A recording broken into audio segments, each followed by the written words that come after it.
ఒంట్లో వేడిగా ఉండి పొద్దున్నే ఒక కొబ్బరి బోండం తాగుదామని ఈ తాయి మామకి ఒక బోండం ఆర్డర్ ఇచ్చా. దానికి 50 బాత్స్ చెప్పాడు మామ. అంటే మన ఇండియన్ కరెన్సీలో సుమారు 115 రూపాయలు అనమాట. ఇక్కడ ఎవరికి ఇంగ్లీష్ రాదండి, ఓన్లీ థాయ్ భాష మాత్రమే వచ్చు. మీరే చూడండి, నేను అతని పేరు అడుగుతా, దానికి ఎలా రెస్పాండ్ అవుతాడో. What is your name? Your name? అతని పేరేంటని అడిగితే అర్థం కాక ఇలా తలుపుతున్నాడు.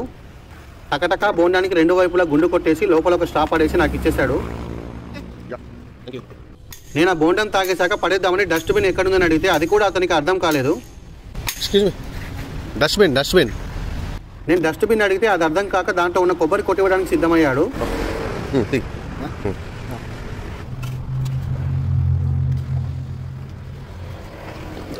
ఇలా నీట్గా కొబ్బరి అంతా తీసి నా నోట్లో పెట్టేశాడు. పని అయిపోయాక ఇంత స్టైల్ గా కాలు మీద కాలేసుకుని బైక్ మీద కూర్చున్నాడో చూడండి. తర్వాత నాకు రావాల్సిన చిల్లర కాస్త తెచ్చి ఇచ్చేశాడు. ఈ తెలుగుడి బ్యాంకాక్ యాత్రలో ఏమేమి అద్భుతాలు జరిగాయో మన ఛానల్ ఓపెన్ చేసి పార్ట్ 1 నుండి చూసేమావా.